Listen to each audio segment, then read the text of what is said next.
Hello, and welcome to another episode of Let's Get Printing. I'm your host, Zach Dewhurst, the Business Development Manager at DecoNetwork. I also happen to be a shop owner myself. I started my business print phase all the way back in 2009, which revolves around screen print and DTF heat transfers. The following year, I signed up for the game-changing software DecoNetwork to manage my business. And one thing that I've learned in all my years in this industry is that every decoration process has a lot of variables to get right, and embroidery is just like any other process. There's a lot that needs to be done correctly to get the most optimal output and finished product. Today, we're thrilled to have Eric Campbell, essentially the guru when it comes to all things embroidery. Eric's been in the industry for over 25 years and hosts his own podcast every week called The Take Up.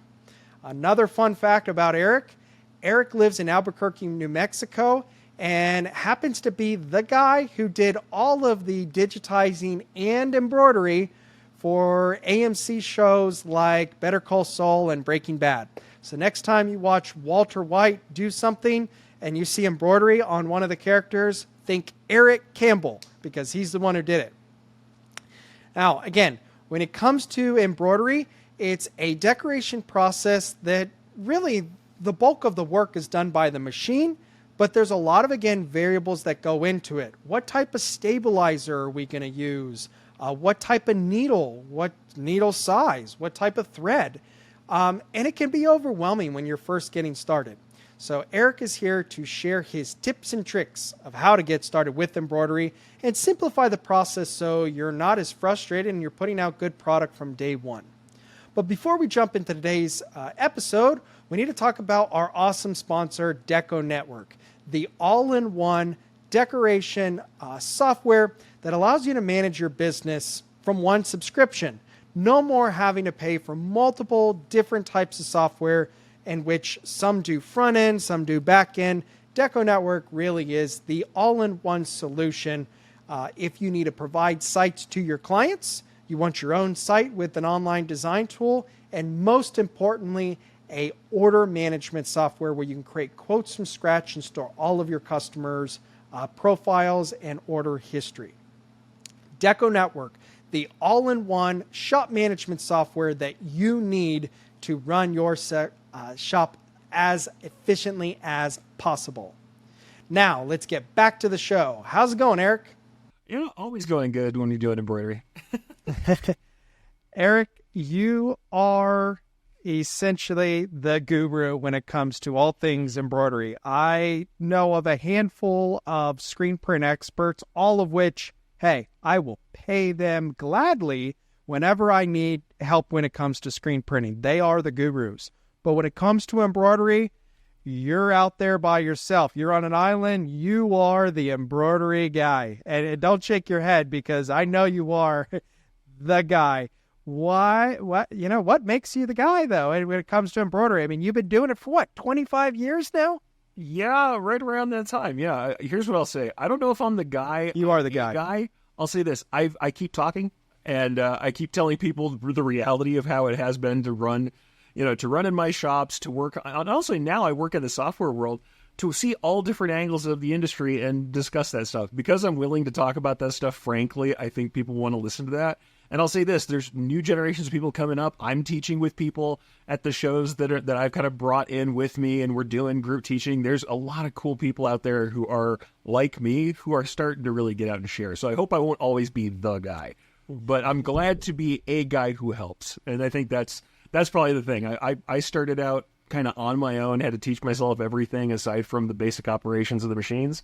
And I've always wanted to make sure that other people didn't have to. Well, I go to every impression show, Printing United, and so forth. If anybody's ever at a show and you see Eric Campbell there teaching a class and you do embroidery, check it out.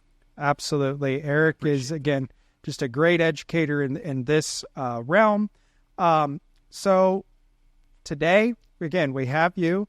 What I'd really like to talk about are just kind of your top tips and tricks when it comes to getting started with embroidery, because in this industry, there's multiple ways to decorate, and the average customer has no idea what the difference is between DTG, DTF, screen print. They just don't know, and they don't really care.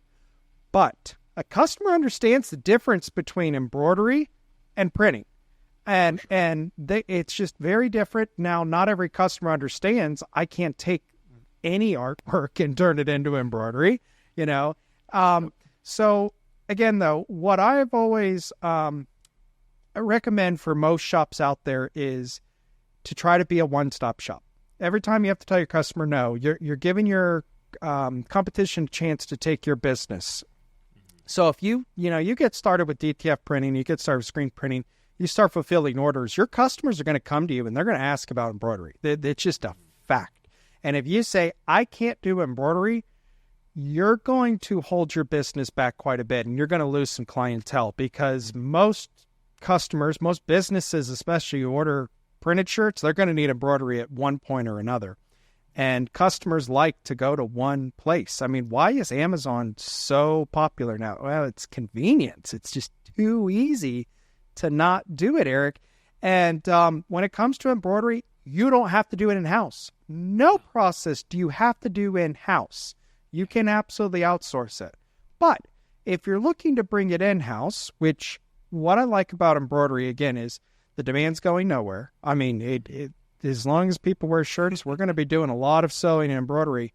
And I've always felt the equipment, it's not like a digital printing press. Like, it's not like a DTF printer where those print heads only have so much of a lifespan. I mean, you can replace them and so forth. But digital equipment, it gets dated and so forth. The DTG printer I bought 15 years ago, is very different than the one today. Embroidery isn't necessarily that as much. There's some really cool new technology changes when it comes to, auto tensioning and presser foot and so forth. But, a bigger touchscreen, but it's not like the process has changed that much in the past 25 years since you entered it. I mean, at the end of the day, we have a handful of variables that we need to get right. We need to use the right needle type, needle size, the right type of backing stabilizer, right speed. So there's just a lot of things to get right, and it can be a little overwhelming, which, for those out there who are looking to just get started or just getting started, don't get super overwhelmed. There's a lot out there. You can greatly simplify it. I just did a podcast episode with Madeira, and there are different types of stabilizers. And Eric, there are so many different types of stabilizers, but you can drastically reduce it if you want. You can greatly simplify it. And the thing to say on that scale, before we finish it, I have to grab hold of this before it passes. When we first embroidered, we really only ran two kinds of stabilizer. I'm not saying it's the right answer. I run now 3 or 4 pretty regularly, but it's not 10, it's not 20. You don't need all of them necessarily. You are very well served with a medium cutaway, a medium tearaway, and then something for performance wear. And honestly, the great thing about you having just done a podcast with Madeira, whether it's Madeira or any of the other suppliers, number one, the stabilizers, they come from very many, like not that many suppliers. The suppliers are repackaging something from about 4 great manufacturers that are behind them. So you don't need to worry where you're getting your stabilizer from. The types are pretty similar. And secondarily, all of these folks, and I love folks in Madeira, they have data sheets on how to use them and why. Pay attention to that stuff. They've been using these materials for a long time. It's a great place to start. You might change things up, but they will give you ideas about what sort of garment and what sort of design requires what kind of stabilizer. That's the thing to remember too, folks. We're not printing on the surface. We are jabbing a needle thousands of times through a garment, and we're leaving behind thread through the garment each time, which adds bulk and tension and pressure inside of that garment, because it's a very physical process we're going through. Your stabilizer depends both on the garment and the density and relative heaviness of the design. But that's the thing. Go to your suppliers. They have data sheets to tell you all of this stuff, and they're pretty right on. You'll tune this in as you learn, but starting from there is not a bad spot. No, again, things are easier to learn nowadays with YouTube. Again, you've got a live podcast every Friday that take up. I mean, it's easier to learn than ever. especially again, attending a seminar or in-person workshop at a trade show can go a long way. So, Eric, let's start with just embroidery as a whole. From a decoration standpoint, the material costs, the consumables that go into it are extremely cheap. I mean, we have less than 50 cents in actual consumable cost. So it's very cheap from that standpoint. The equipment is not cheap. You know, you're spending quite a bit of money on that equipment. You know, I could buy 3-4 DTF printers for what the next 6 head I'm looking at buying. For sure. And you know, if I look at my output for the day, it's going to be kind of hard for that embroidery machine to put out the same amount of revenue or profit as some other piece of equipment. If you're not, I mean, you got to charge the right price, Erica. There's a lot that goes into it, but you know, again, I have to offer embroidery if I want to keep my customers happy. I'm not always going to make the same amount of money. Or let me back up. When I'm typically sewing onto a product, I'm typically going on to a much more expensive item than a t-shirt. So your average polo is what? 3 to 10 times more expensive than a t-shirt.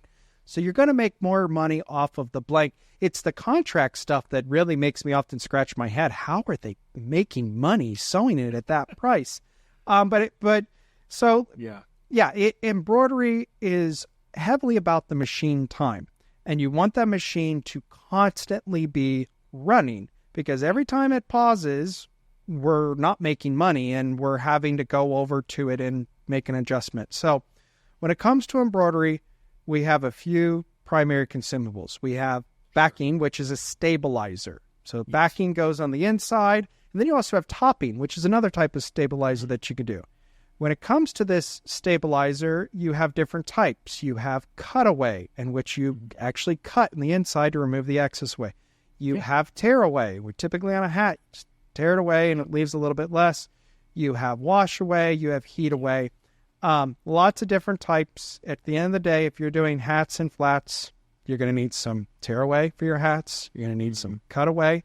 And again, there's different weights and types. What I have found, Eric, I don't know if you agree with this or not. I hope you do, because if I'm doing it wrong, let me know. The no-show stuff is a little bit more expensive, but it gets me the best of everything. It gets me the best feel, the look.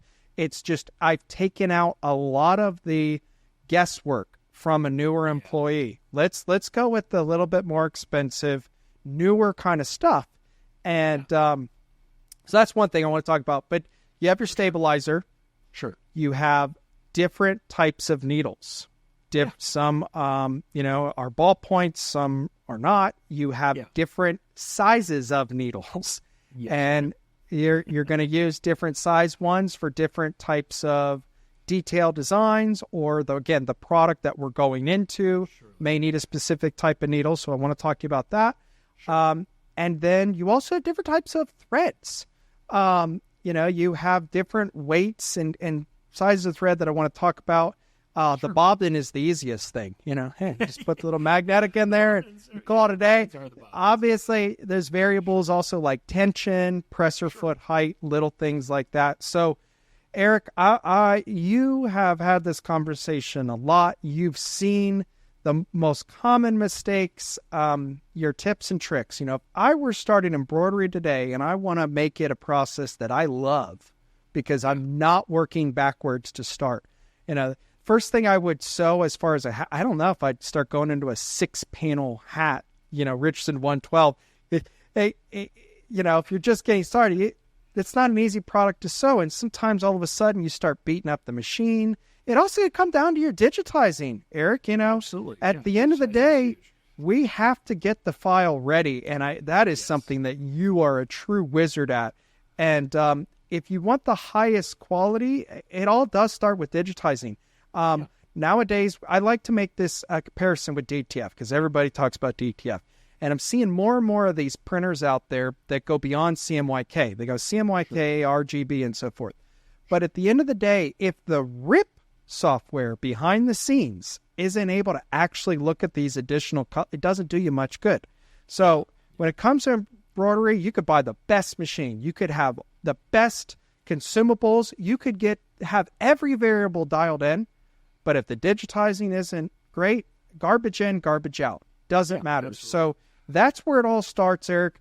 Talk to us about digitizing, which I know you could talk about for days.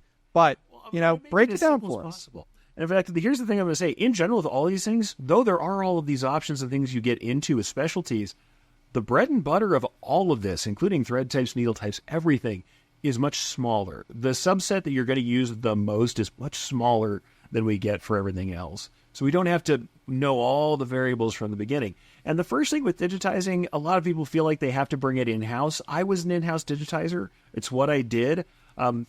First thing to understand is that you don't have to do it in-house. Outsourcing is totally fine. And in fact, for those who intend to learn or teach somebody on their staff or have somebody on their staff learn this, and by the way, it is like an entire career, and I've got a story about that, you really have served yourself well by having a good digitizer. You're going to have to look for a digitizer who's got good reviews, who does well. I like to use people in the States, mostly because you can communicate with them. If you have somebody overseas that does communicate with you and is creative, that's great. A lot of people like to use people in the States, or we have lots of great people who are in like South and Central America who are on our same time zones. It makes it easier to communicate with them. Then you get that good digitizer's work and start by doing that outsourcing and analyzing their work. There is nothing that teaches us more than running a well-made design on equipment on the appropriate combination of fabric and stabilizer that we intend to run for the final job. Nothing will tell you more about the embroidery process than running the machines. And I think the thing that a lot of people think is that an embroidery machine is a set it and forget it process. You're going to hook your garment, stick it under there, push the button. I'm going to walk away and do stuff because I got 15 minutes, right? I've got 15 minutes, and you're a jacket back. I've got hours. I've got hours to wait. I'm going to set it and forget it. I'm going to walk away. The best thing you can do, especially doing some small lift chest work, and I would start with flats. Hats are a different, more complicated thing that does require some specialty thought in digitizing and materials. Starting on some flats, some shirts, lovely dress shirt, polo shirts is where I really learned, and honestly, it was a lot of more texture stuff. And in my day, the only polo shirt people were buying was a higher quality cotton piqué polo. That is not the case anymore. That's the thinnest poly ever. That's a nightmare. And totally. Something you just mentioned there, Eric, it's so true. One, in embroidery, we always do a test sew. I mean, I don't know of a shop that doesn't do a test sew after you get that file digitized and you sew it on something. And Eric is exact. I mean, actually, you're always going to be right in this conversation. I never have to correct you, but you made a great point. Hey, don't try. Yeah. Don't try. There's a Yoda quote for you. But Eric, you have to sew a very similar, if not the exact same material. Do not take a t-shirt and test sew on that when you're going to be sewing on a piqué polo, because that's not what you're going to do. And if you don't have it in your shop, go to the thrift store and get some stuff, because in our shop, it looks like a NASCAR shirt, how many logos are all over it and test sewn. But it's 100% necessary, because one, then you can dial in, this is the right needle type, this is the right needle size, and so forth. Or, I see this all the time too, Eric. We need to contact the digitizer and they need to change something. Some of the best digitizers out there, and sometimes you have to pay for it, they'll actually do the test sew for you as well. Now, I would still test sew something myself, but a good digitizer, and what it allows them to do is problem solve from their end as well. Because they may not always believe you. Yeah, are you sure you're using that size of needle and so forth? Sometimes they're going to do it anyway. But the thing is, even if they don't, you definitely need to. And I would say they've got different equipment than you have, and their process might be different than yours. You need to make sure you're lining up with that. And also, if you don't hoop securely, and I don't mean overstretching things causes trouble also. If you don't hoop securely and use the right stabilizer, there's no digitizer on earth that can fix problems that'll happen on the machine that way. Or if you have your tensions incorrect, if you see looping on the top of your garment, if you have issues with your thread not going where it's supposed to, there's bobbin coming up from the bottom, that's a tension problem, and the digitizer has zero control over tension. There are machines that have some digital tensioning where there might be control. A normal standard embroidery file from every other digitizer out there, a DST file that you get, has nothing in it about tension. It cannot control anything there. So your machine does have to be in working order. You do have to understand tensions. The good thing is if you get yourself a tension gauge and you are using the tension settings that your provider of thread gives you, because polyester and rayon are slightly different, you will be in the ballpark. The other thing is keep your bobbin spring clean. Most tension problems are just because people either have something like the bobbin has a problem with it. The other thing to remember, throw out your bobbin. If there's really a problem with tension that keeps happening, chuck the bobbin. It's the cheapest thing you can do to save yourself. Chuck the bobbin, clean under the spring on the bobbin. There's a little flat leaf spring. Learn how to clean under that, because often when you have tension problems, it's literally that spring getting dirty and full of lint.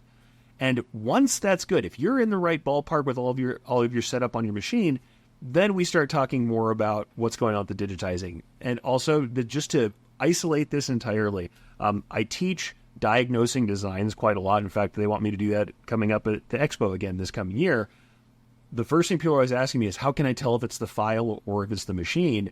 And just very succinctly, if something's happening at the same place in the design every time, if you run it twice or on two different heads, and it's happening exactly the same place, exactly the same way, without you changing anything about your setup, that is a much more likely candidate for being a problem with the file. Otherwise, if it's breaking thread randomly at different places, might be the thread. It might be the thread path on the machine. Might have a burr somewhere in the thread path around your machine, or a scratch on your needle plate or something. These things can all break thread. Or if you went and bought a box of thread secondhand, and I keep telling people this one, if some shop is closing after 10 years and they're selling boxes of thread for 50 cents a cone, don't do it, honestly. Most of the time, don't do it, because you'll find that old thread that's been stored, maybe properly, maybe not, might be very easily broken, and you'll think it's a problem you're having with your file, that it's breaking all the time. But if you pick up the thread in your hands, you do a real light pull on it, it's breaking very easily. Polyester embroidery thread will cut you almost before it breaks. It shouldn't be easy to break. But that's the thing. Lots of people will think that we've got digitizing problems that aren't, or the other way around. They're thinking that the digitizer can control things that can't. The way to figure that out is to know, watch things run. And actually, when I was talking about education earlier, I said, people want to set it and forget it. Watching designs run, and I mean literally sitting there and watching them, is one of the best educations you can get. I mean, come to the seminars, watch all the podcasts, read all the magazine articles. That's great, and you should do that, because it's tips that will save you a lot of time doing trial and error. But if you want to get that kind of in your bones feeling of how embroidery works, watching that needle and thread pushing around the fabric in the hoop and seeing how it reacts, and doing that over some different materials, doing that with different stabilizers, you'll get a feeling for how this stuff works. And when you do, even if you never digitize yourself, you'll be able to talk more to a digitizer what's going on, and you'll have a deeper understanding of how this works. So like I said, whenever you're starting, no matter what and by the way, also, equipment that's in good repair is a better place to start. Lots of us started on used, junky equipment. I started on very old machines when I came in. If I didn't have my operator there to tell me, I would have thought that we were having problems with the file or with my operation that were machine problems. And when people buy used, kind of badly maintained machines as their first machine, they often find that they can't tell if it's a machine problem, a materials problem, or a digitizing problem that's causing them to be frustrated. So, like I said, once we get to that point, the best thing for your baseline is to have a machine that you know is in good working order, understand the basics of hooping. Most of that stuff you can learn online, or you can learn from, like I said, there's certainly having the right materials is something you can even learn from your distributors. But once that starts, once you have that in hand and you've got a known good file, a file knows well, runs well, watch that thing run like a hawk and make mental notes or even physical notes about things that you're seeing happening, and then go back to your software and watch it run in your software and see how it's built.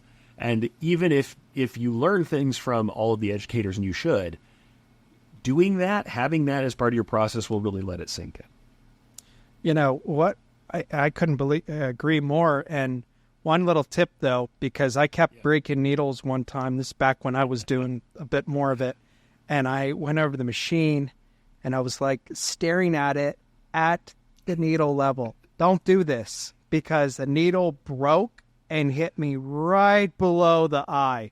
So be careful, because like Eric kind of, said earlier, this is a violent piercing of a product.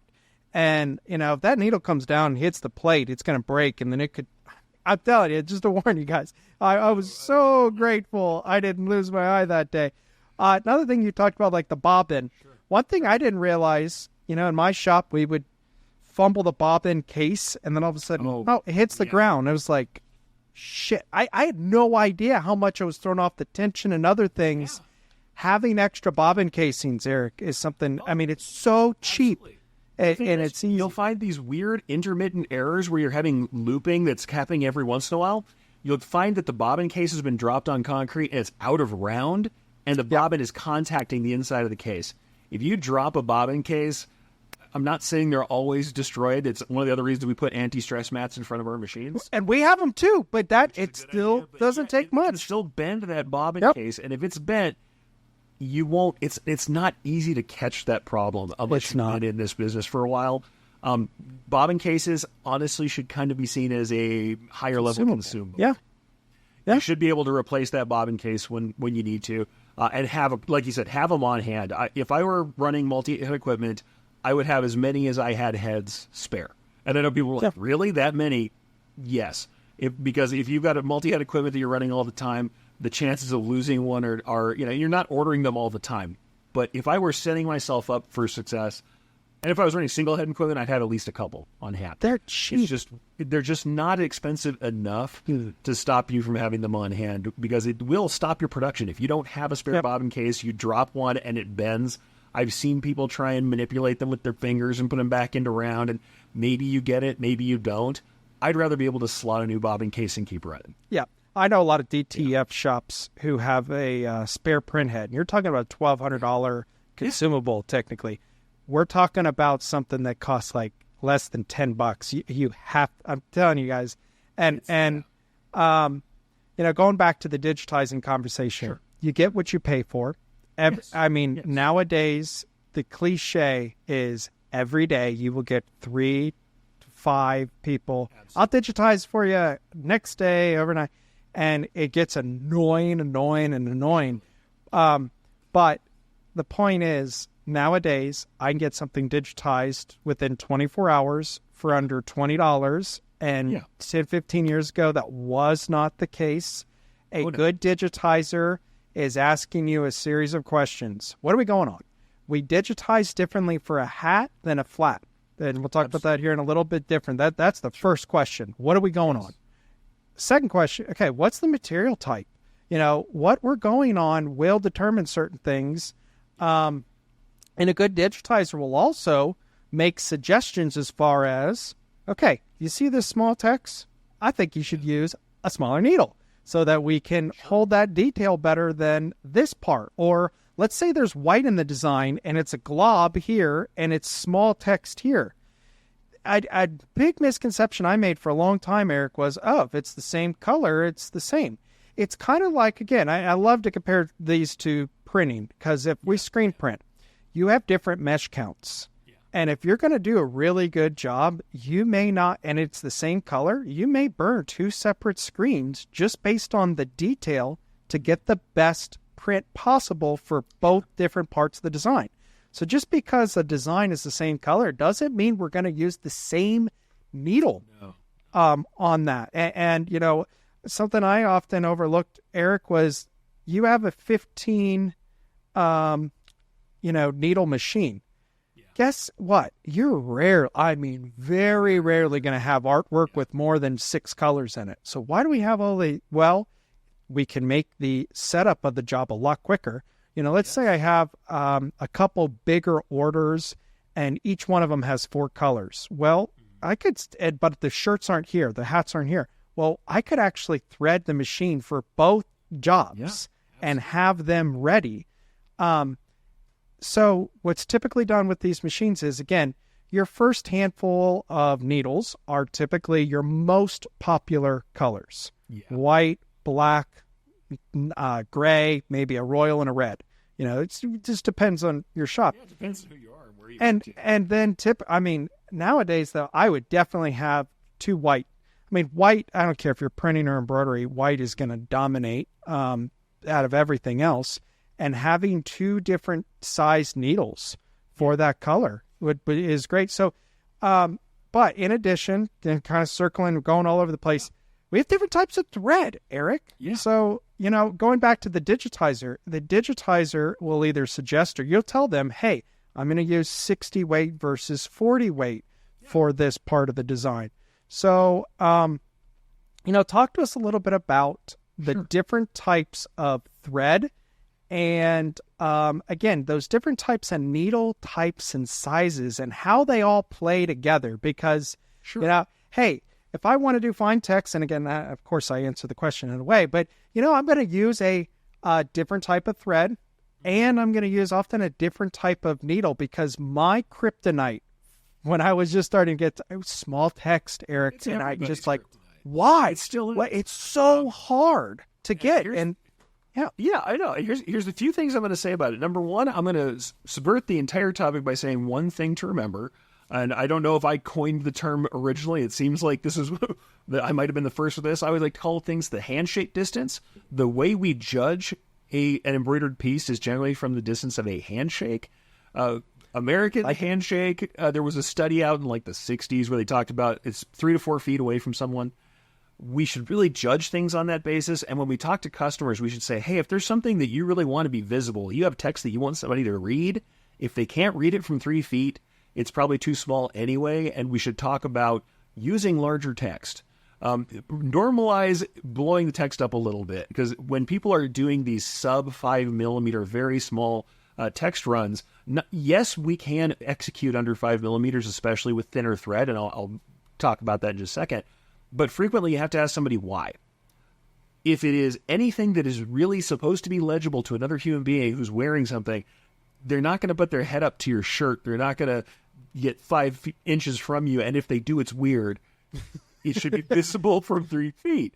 So that's really the first thing to tell people is like, talk to your customers about who's going to see this thing and what's important before you just torture yourself on tiny details that no one can see. There's certain things like civic heraldry. You're dealing with seals and badges. There's certain details we put in that were never intended to really be seen, but are important to the people because it's part of a cultural touchstone of the art that needs to be there. And at least you need to show it, even if it's not perfect. Whereas something that really needs to be read, a name, a division, a place, a licensure number, if there's something that really has to be there. I've done a lot of work also in healthcare where the division names are very important. People are literally telling who's from where, and they're required to see what division you're in or what building you're supposed to be in.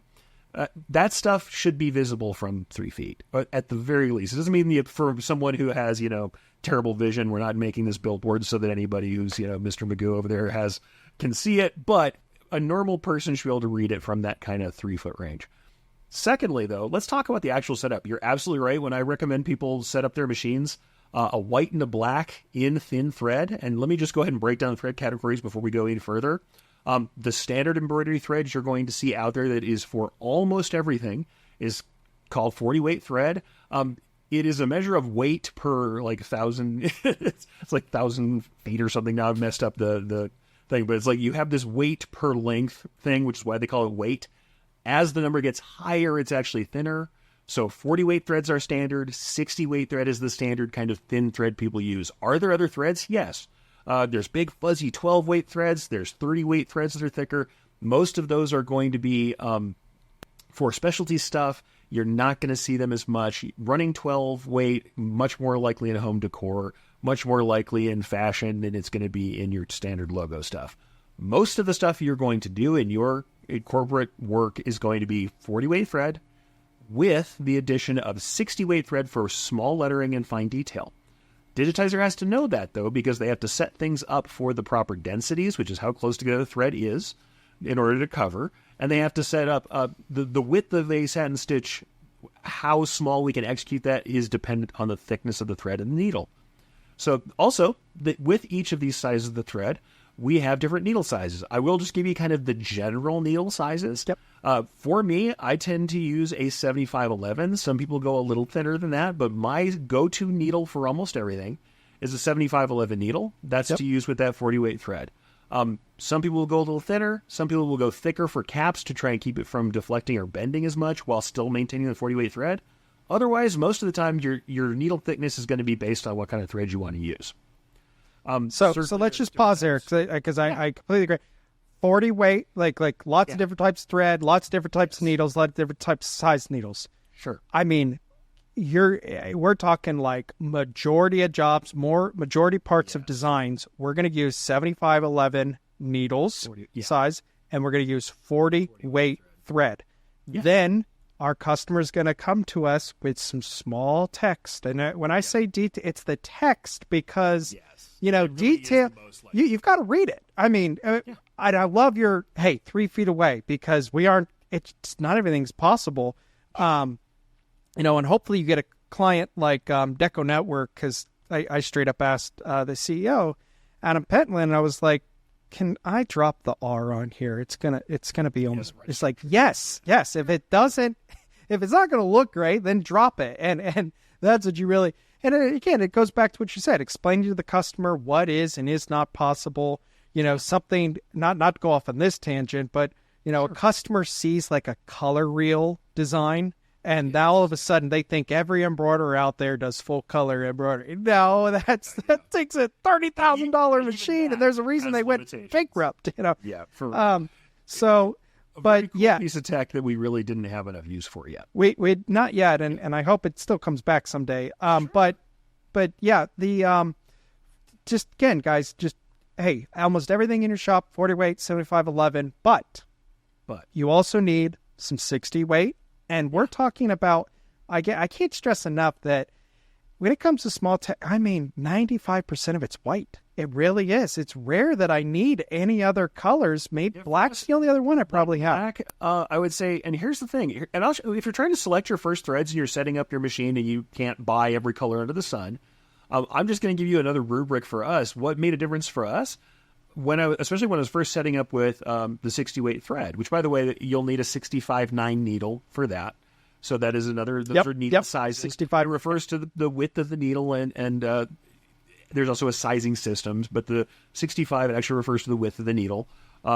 But understanding that we had to set up colors and we were just starting out, what we did was look at our clientele.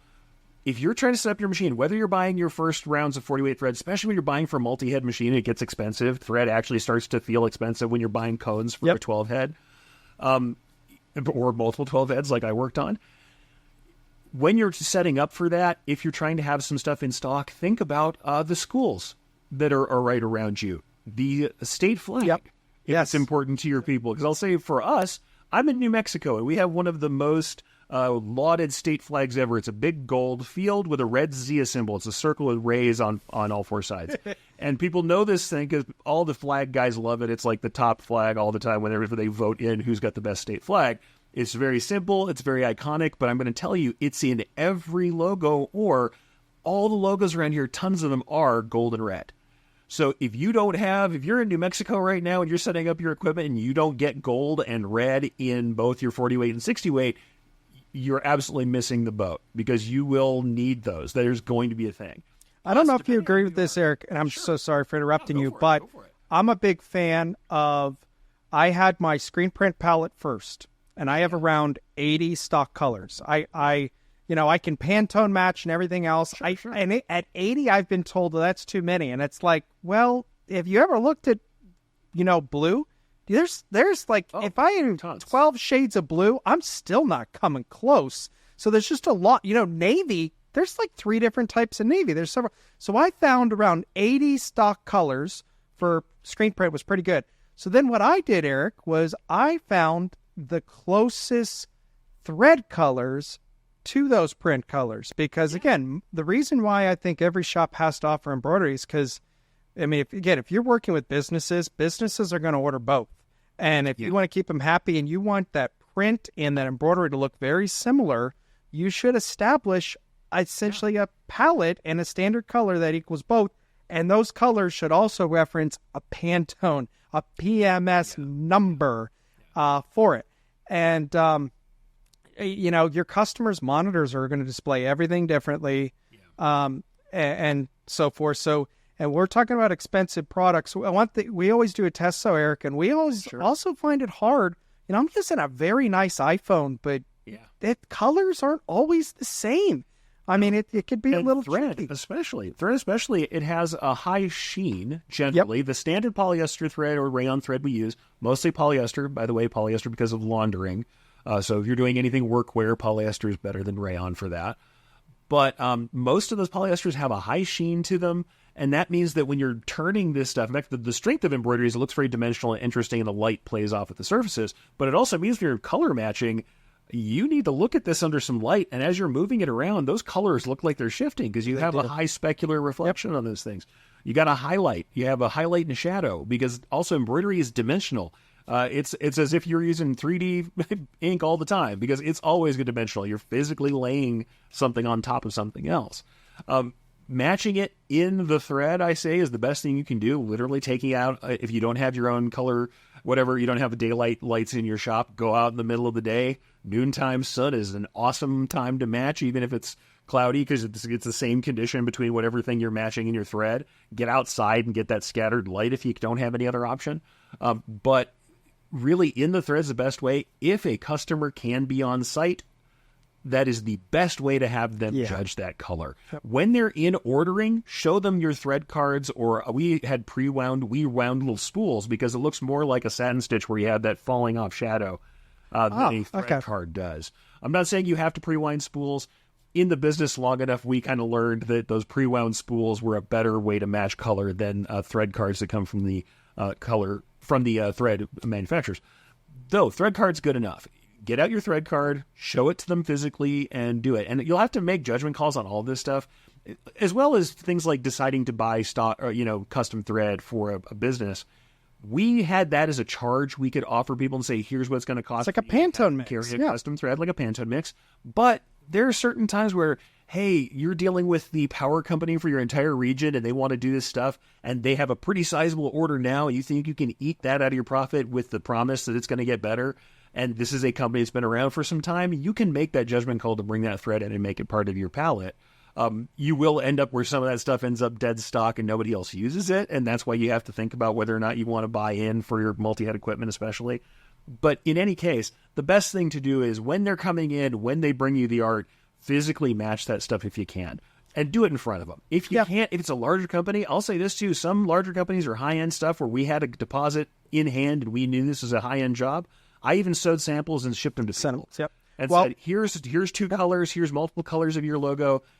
Hit me back with which one you want, because physically having it in hand is the best way to match. You're not always going to do it, and if a customer just really is okay with you getting closest match and they trust you and they're not that tied up and it's great.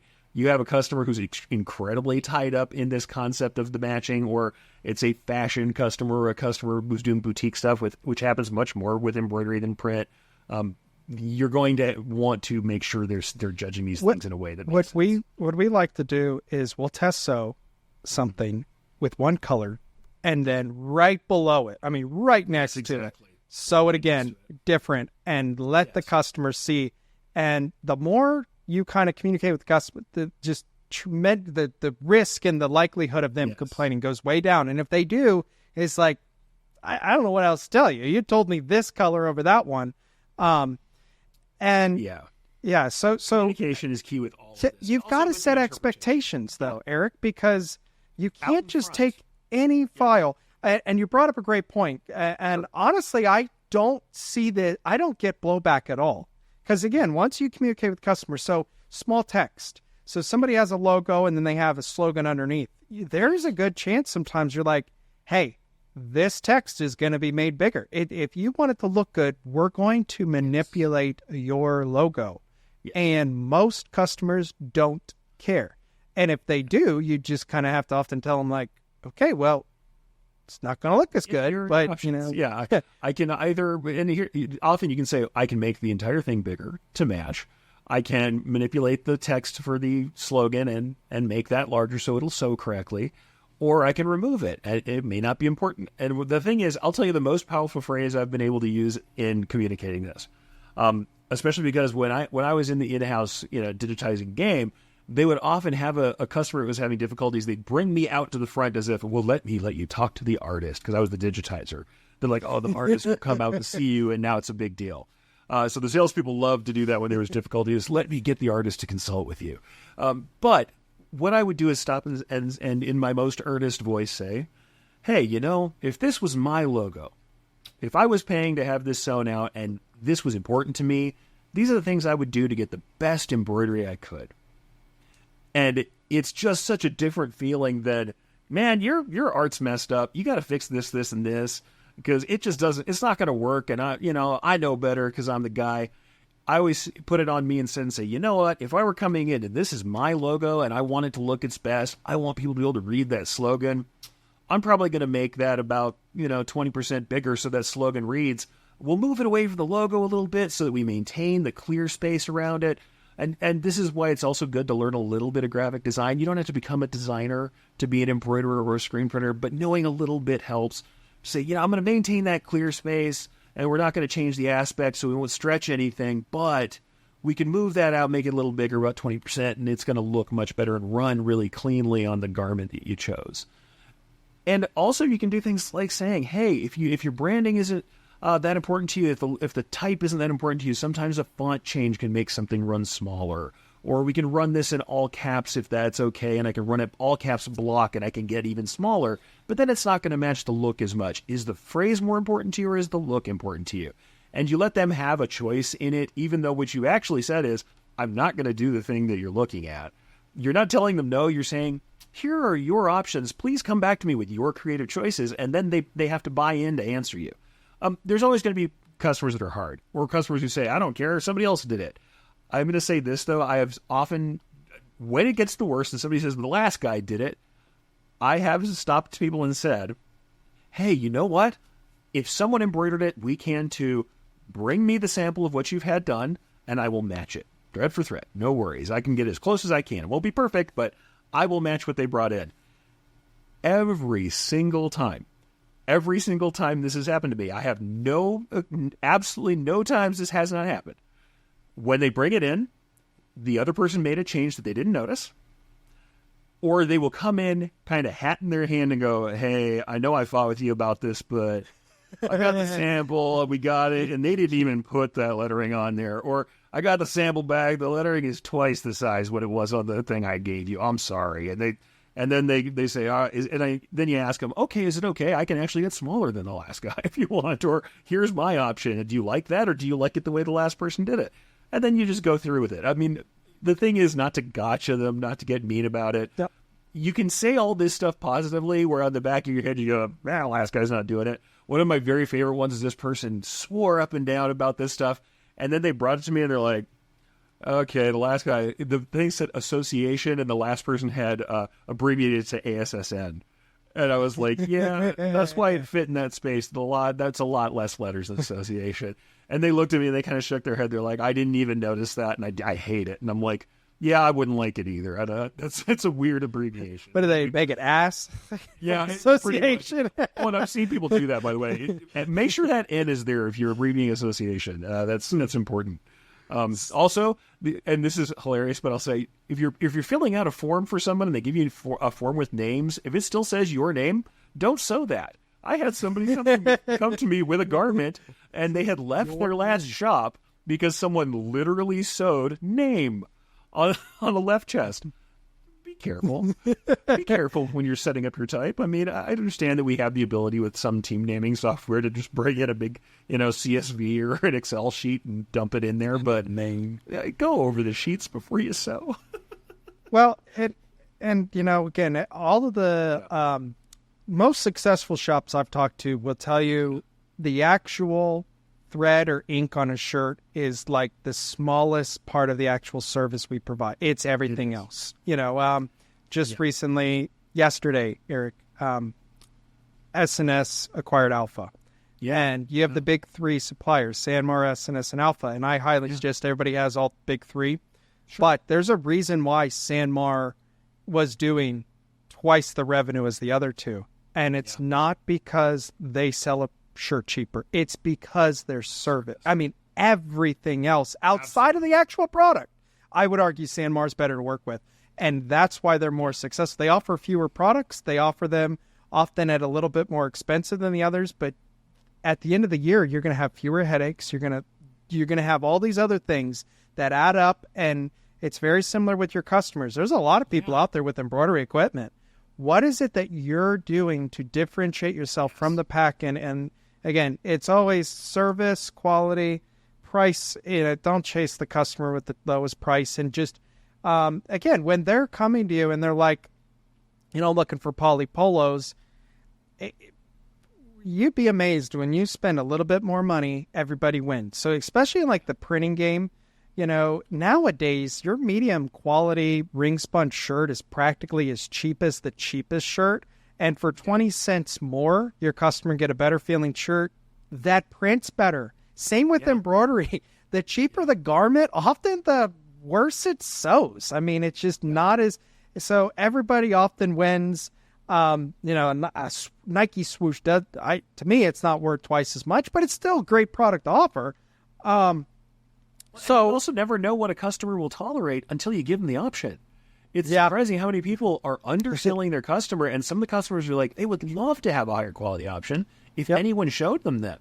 Because you'll find people who are like, I went and bought my own shirts because you guys only ever give me these junky shirts, and you're looking at it going, I could have bought the brand you bought at cheaper prices and given you a sweetheart deal on them. I could have had Nike in the shop. I could have had, or Ping, or who knows, whatever brands are popular. I know I'm a little dated because I haven't been in the game of doing blanks for a minute. I know that the things I think of as high-end brands probably not the same ones that are popular. But at the same time, you really can bring in those garments, and you don't know what somebody's willing to do if you don't ask. And that's the same thing with the art and digitizing. If you just break your head open trying to smash into the wall of doing every little line in detail and all the colors and shading before you ask the customer how important that stuff is, you have missed an opportunity. You might have been able to give them a piece that looks good, looks great, looks better often with reduced detail or larger text, reads better, and that runs better for you and doesn't consistently have spoilage. Because as we get to the edge of what's physically possible, we're at the limitation of what size the needle is, the size the thread is, and the interaction with the very real threads that are in the garment. We get to this lower level. Once you start getting to that really tight, smallest level of text and detail, the more the spoilage raises up, the more likely you have a reject.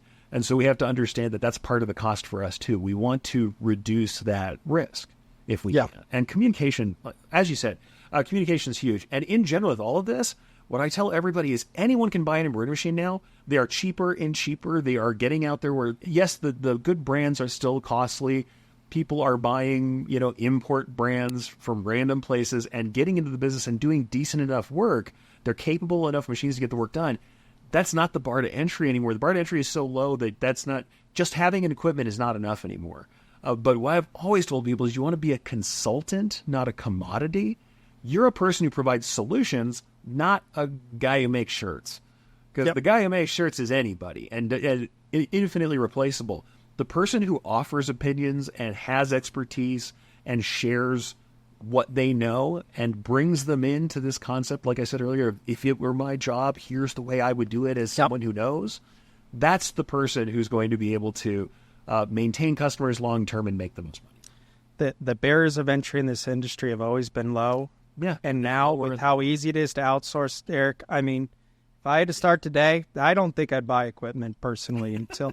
And even then, like... people don't, yeah. And if you buy equipment, don't think that you have to do all of that yourself. So, like most of my client orders, I have a very large... I don't want to say very large, but I have a very close relationship with a client, and they have a 12-piece minimum.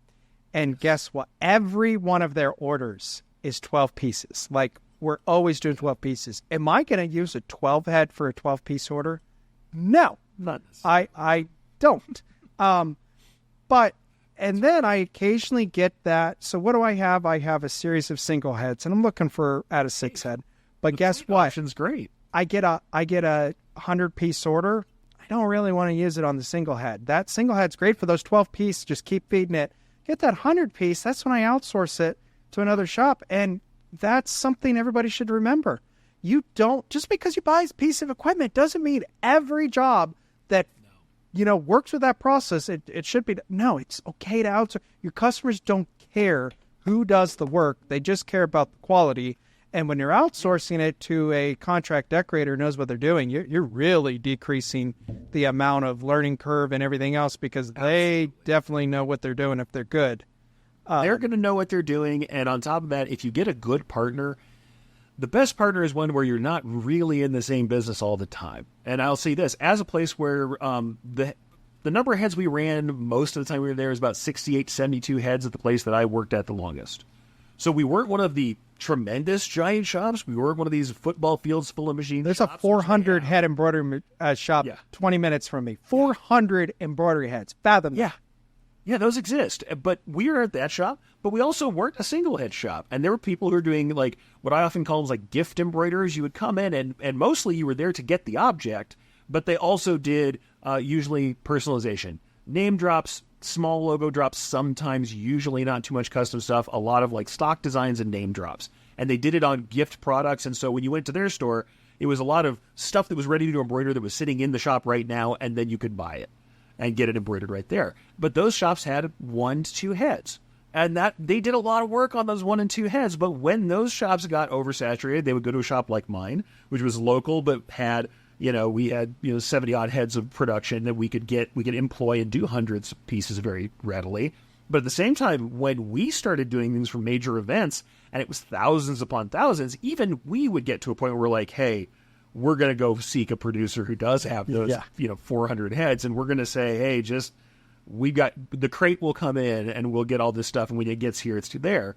We did more creative control because of me being in-house. I did a lot of the digitizing anyway for the contract work. But that was the thing. We had in-house design and we were the solutions provider. So we would come to us, we would do all the communication with them, get the design right. And then if we needed to go to higher production, we would go out that direction. And then the other one, to tell you truthfully, we got to a point where we realized, unless it was for one of our customers that we wanted to do the taking care of them, the part where we did the deep care of that customer, and that was what it was, we wouldn't do little tiny stuff. So it got to the point where we're like, Christmas stockings, put names on Christmas stockings. I can't tell you how many I've done. I've done hundreds and hundreds. But there's a point where I'm like, if that's your only job you're going to have with us for the year, a shop that's doing corporate work on multi-head equipment is actually not the right fit. And we would send them to the gift shops and say, hey, the right fit. We talked to the shop and asked them, we're like, hey, would you guys like more orders in the holiday season? They're like, yeah, why would we not want more orders? And we're like, have I got a deal for you? When we get these 2 and 3 and 5 names, or we're putting a name on a quilt or something, and it doesn't take anything but stock lettering, we're going to send that to you. We don't want a percentage. What we do want is, please consider us first when you get the corporate order from a company that's really doesn't belong with your clientele, where you're like, could I do 80 of these for the local, this plumbing company's got a big contract. I could on my 2-head equipment. For sure I could do 80 of these. But if I don't want to, I could also send it up to this other shop and they can handle it lickety-split. And I was like, consider us for that. And we will make sure that you're our first consideration when we get single personalizations, when we get, one jacket that has to have a name, when we get all of the Christmas, stockings. We'll hand that off to you if it's not one of our customers that we're maintaining, if it's not somebody who we personally do this work for. If it's an order that just comes in, we'll send those off to you, and you send us your overflow. And you end up with these little communities of people. And especially for some reason, embroidery, it just seems a little less cutthroat. Yes, you still get into competition. But when you maintain it in these segments like that, it's just a little less likely. Plus, I'll tell you for sure, the big giant contract shop with hundreds of heads wants nothing to do with your 5 stockings. They won't even entertain it, let alone are they trying to take it from you. And frankly, they're probably not trying to take your 12-piece order either. They don't want your 12-piece order. It doesn't make sense for them. And I like the way you described it. I personally, if I have to outsource guys, I'd rather go to another local that's not gigantic that offers this.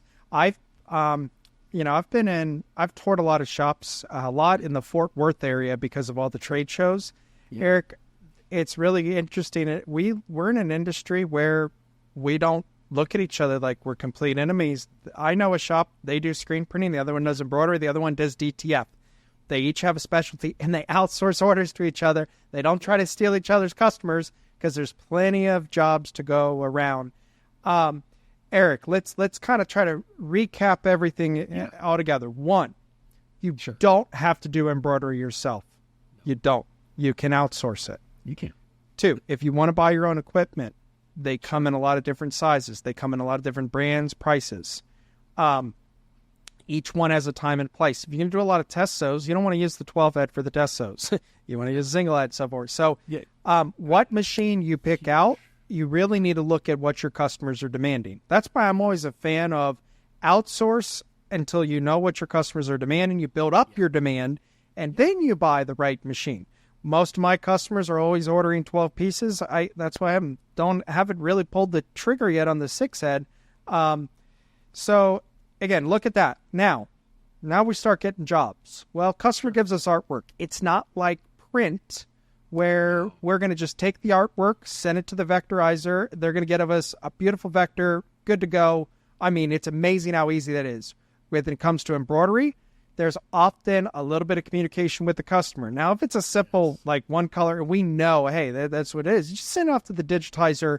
But sometimes we have to communicate with the customer. When we send it off to the digitizer, you get what you pay for. There's a lot of people out there claiming to do it really cheap. A good digitizer is going to ask you a series of questions. What are you going on? The material type? What size needle? These little things that are all going to communicate together. Size of the logo. You have to be very clear about that because some digitizers will blow it up without asking you. And the other thing to remember is digitizing is interpretation. It's for that design size. It's not like a vector that you could just stretch. No. You make very different choices because the thread is the thread is the thread. It will always be the same thickness as will the needle. You make very different choices at a piece at 3 inches and a piece at 6 inches in width. That's a very, very different design. And then you go up to 12 inches. You can't just blow those all up. And you can't take your left chest design and put it on a hat without problems because of sequencing. Hats need to run from the bottom up, the center out. So if a digitizer's not asking these questions, you should get a red flag. Number 2, if you need multiple sizes, it's frequent that you're going to have to buy more than one interpretation. And different digitizers will make different choices about stitch types, angles, and interpretation of the art. So it's not a one-to-one. If you have something and you lose the file, I've heard people do this before, and then they send it off to a new digitizer, it will not match unless you give them a sample of the previous work because the interpretation is in the mind of the digitizer. We are literally redrawing that art in new shapes and adding stitch types and settings. So we have to realize that is not a one-to-one automatic thing. And honestly, to this date, even though lots of people have talked about automated digitizing, auto-digitizing, they are not of the highest quality. They do not work well in anything that requires shading or fine line detail. And the automatic stuff just isn't going to give you the kind of quality that somebody who's interpreting it with any kind of mind for it. Yeah, I like auto from a mock-up and a stitch estimation. Sure. Those two things. That's what I want. Yeah. Sewing it, they're all right. No, and they're all right for that. When it comes to, I'm so glad you brought it up because I kind of forgot. It was just like every different size needs to be digitized, and even you think about like a bitmap. Well, I don't want to stretch bitmap, but I can shrink it. You really don't even want to shrink this stuff either, guys. You very much don't. You just don't. When it's digitized, it's done for that size. A good digitizer will make adjustments with you. Or like my digitizer, if I need a left chest, most of the time it's around $17. If I need that left chest and a hat, it's $25. So it's a lot cheaper. And again, if I did that left chest, I'm like, you know what? I need a little bigger. They're not even going to hit me with another fee because it's a good relationship that they were constantly sending them multiple orders a day. Depending on the art, it might resize. The problem is everybody goes, oh, it's a 25% thing. If I took this patch that I have on top of my head, I could make that a jacket back. Probably. Because it's text, there's some distortion I'd have to work out, but it's not the same way. I'd have to change this, I'd have to make it into a fill stitch, and it wouldn't take me that long to reshape those shapes. Probably not jacket back, but I could definitely go from this to a larger center chest or a bigger left chest instead of this little bitty patch, and it wouldn't be a big deal because it's such a simple set of shapes, and I haven't encountered stitches that are too long that I couldn't, use some mojo to break those up with maybe like auto splits or something. Some simple stuff you could do, But when we have fine line detail shading, if you try and shrink it, the lines get closer together. It's not always density. People think of the object refactoring. If you drew individual lines like we see with a lot of shading or in grading style work, really common to see a lot of fine detailed lines. Or even if we just drew, so let's say we drew the outlines of a face at this size, we start to shrink it down to a quarter of that. All those lines get closer together, and now we've blotted out the face. We have to remove detail. The thread is going to stay the same thickness. The lines aren't going to get any thinner if it's individual passes of thread, straight stitches. You just have to make different decisions, different sizes, especially when there's more detail, especially when there's shading or lots of outlining. Really simple stuff, you never know. A big monogram, you might be able to do massive resizing. 200% might be normal for that, depending on the longest and the shortest stitch. But people will always give you these rules of thumb, like 25%. With the wrong design, when you're close to the limits of what's possible to do, 5% is too much. If we're close to the longest stitch that'll run before we have to break it up or do something different to that stitch, or we're close to the smallest gap or smallest stitch that'll run, we try and go down, 5% can be enough to wreck a design. So it really depends on the design, and it depends on the art in general when we're working on it. We have to actually work with the pieces that we have. There's no rules of thumb don't really make sense. The only good rules of thumb we have are about just knowing that this is part of that process and knowing that, there are certain things. I'll say this, if you have to decide on one design to get, you just can't afford two for whatever reason, and it's the same size between cap and left chest, do the cap. It'll be less efficient on the left chest, but it'll run. Whereas if you try to run a left chest on the cap, it won't, because we have to spread that material out by centering the design out so that it doesn't crunch up the cap while it's running. It's a very physical process, and if there's anything to remember about all of this, that it's much more physical. There's more interaction with the fabrics and with the materials than with print. Print, you're laying on the surface. Yes, we have to think about things like, bleed through. We have to think about dye migration. We have to think about the surface quality of the fabric itself. But embroidery is through the layers of fabric. It's through the stabilizer, and it's leaving behind these wedges of thread inside of the garment that stretch it and move it. It's a super physical process, and if you don't take into account that kind of the reality of what's going on, that's where you have the problems. It's much fuzzier, and I mean fuzzier like fuzzy logic. It's much less exact from what you think is going into it to what's going on the equipment. You have to judge everything by what's happening in the end result. The produce of the embroiderer is the embroidery. The file will not look correct. The digital versions are not going to look like the final version. The only thing that matters is that final piece in understanding what's happening. So until we get to the thread, we really don't know. Well, an experienced person knows better than what's going to happen, but we can't judge a design by looking at it without understanding the changes, the natural distortion that's going to happen from the screen to the garment. And again, it goes back to you have a lot of variables. But it starts with a good digitized file. I can't state enough. It's like screen printing without having the right chokes and strokes and so forth. It's just you're going to swim upstream the whole time, and it's just going to be a challenge. So if you're going to do it in-house, get good digitizing. Again, you select the right machine based on what your customer is demanding. A lot of different types of needle types and sizes. Sure. Know that most of the time you're using a 7511. You're going to want to have some smaller needles, 69? 65.9 for the 65.9. You're going to want some of those. The one other thing about needles people always ask is sharps versus ballpoint. It's the configuration of the point, whether it's sharp or has a rounder point on them. I'm going to be honest with you and say that most of the time, we got away with what's something called like a transitional. It's almost sharp, not quite a ball, called an RG point in some systems. A standard round point, which is not the sharpest, but it's not a full ball point. We ran a lot of our stuff with those, and it was okay. Otherwise, what you're usually looking for is something that's woven, especially heavy coarse wovens. You would like a sharp point because you're literally letting it pierce the threads. It goes through the big coarse threads and goes in between, so you don't have the needle tracking on one side or the other of the threads in the woven garment. Or if you have a knit, you don't want to pierce those because you're going to cause something to unravel and make holes. So you use a ballpoint, but then you got to recognize, though, when you have a ballpoint, it's specifically going around the threads. The threads are being moved out of the way that are in the garment, not the threads that you're embroidering with, but the garment threads are being moved out of the way. It means you're going to get a little rougher edges and sawtoothing and stuff on the edges of your lettering a little bit because you are allowing that needle to track on either side of that material. You're going to see a little bit of that, but it keeps you from cutting through fine knits where they might want to unravel or have a run. So that's really why we use ballpoint versus sharps. So sharps and ballpoints, that's why we use them. It's about the material you're going through more than anything. But I'm going to say, for me, for my money, 7511 RG standard points will do a lot of work. They're not going to fit. They won't be the best work on all surfaces, but they get through a lot. And the same thing, 65.9 round points will go through a lot. You're going to see people use thicker, heavier needles on structured hats that have a lot of buckram or support material inside of them. Sometimes you'll see people go up to 90s for those hats. I will say, remember, bigger needle. You can't do as much fine detail work because you're going to be jamming right back into the hole you just came out of with small stitches. So you have to realize that if you make the decision to use bigger needles, thicker needles to deal with problems with the needles deflecting on the hat, well, then you need to reduce that detail a little bit because you keep jamming that really big needle in the same spot, you're going to end up with thread breaks and other problems like that. So the needle geometry, sharp versus ballpoint, is really about the fabric you're going through.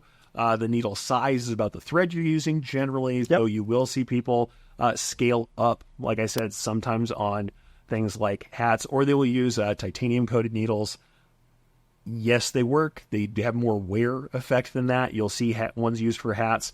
But for my money, most of the stuff in my shop, 7511, 40-weight thread, RG points is going to be most of your work. Yep. Then a little bit of 60 weight and a little bit of 65.9, 65.9, and that's for your fine text. And then when it comes to backing, we have a lot of different types. Yep. If you're doing hats, you need some cutaway or tearaway. Tearaway. Yeah. And then mostly, again, if you guys really want to simplify it, I love the no-show mesh. It's newer, kind of. It's you don't if you were going on a big woven and you want it to like essentially not be seen possible, like because of the thickness behind it. Especially when those light polys, like they're so thin. So I highly suggest that to simplify it. My last tip, Eric, is I'm a big fan of the Hoopmaster Mighty Hoop. I think that those jigs, as far as placement and consistency, are great. And oh my, am I a big magnetic hoop person? They're not cheap, but I'm telling you, they really make life easier for the operator. Your backing isn't moving around a little, as much. So highly suggest that. But, again. I have to agree. Yeah, I would agree, especially because one of the problems people have is consistent hooping and placement. Hooping boards, hooping jigs, whatever kind you use. I use Hoopmaster, have for a long time, and I like magnetic hoops when I can. That's the best. I started out hooping on a flat table with my hands and learning how to space. Can you do it? Yes, you can. And people also use things like rulers. If you have to use rulers, placement rulers, great. Consistency is the big deal. So use those placement rulers and write down your measurements from job to job. Write it down and keep it with the job so that later on when they ask you, put stuff in the same place.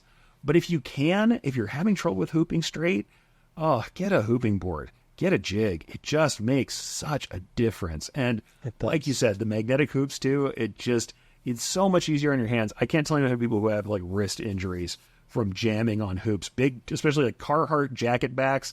They want to pop out of the hoop anyway. So you snap a magnetic on them, and they just snap into place and hold down. It's just a much better life, not smashing your wrists into those hoops all the time. But again, another thing to just remember about this is, hey, embroidery, it's not like if you want to buy your own equipment, this thing's going to become obsolete. No. It's going nowhere. Customers know what embroidery is. Yes. It is stuff especially. Yeah, the biggest thing is just communicating with the customer of what is and is not possible and making suggestions, all those other things that make you a shop that somebody wants to come back to. I don't care what process it is. You've got to go beyond putting ink or thread onto a product. That's what will separate you from the pack. And because the barrier of entry in this industry, especially when you're outsourcing, it's nothing. One of the easiest ways too, like, how do I get to do this? Absolutely listen to the people who are out here teaching. Listen to them, especially if they've been in the business. Do know, though, if you're just listening to everybody and it's crafters and everybody else, There are some crafters who are awesome. There are some embroiderers who are awesome. Not everybody who has a shop or who has an embroidery machine knows everything. Just listen with an open mind, but make sure you think about where they come from and what their experiences are before you take all their tips. If they're the kind of people who are doing things or have done the things you want to do, give that a little bit more weight, certainly. Yep. But also just consume embroidery. I know it sounds weird, but half the time I see people when they start digitizing or they start buying embroidery and they're like, I don't know if this is right. And I'm looking at the piece and going, that doesn't look like what anybody would ever do. Have you ever seen other embroidery before?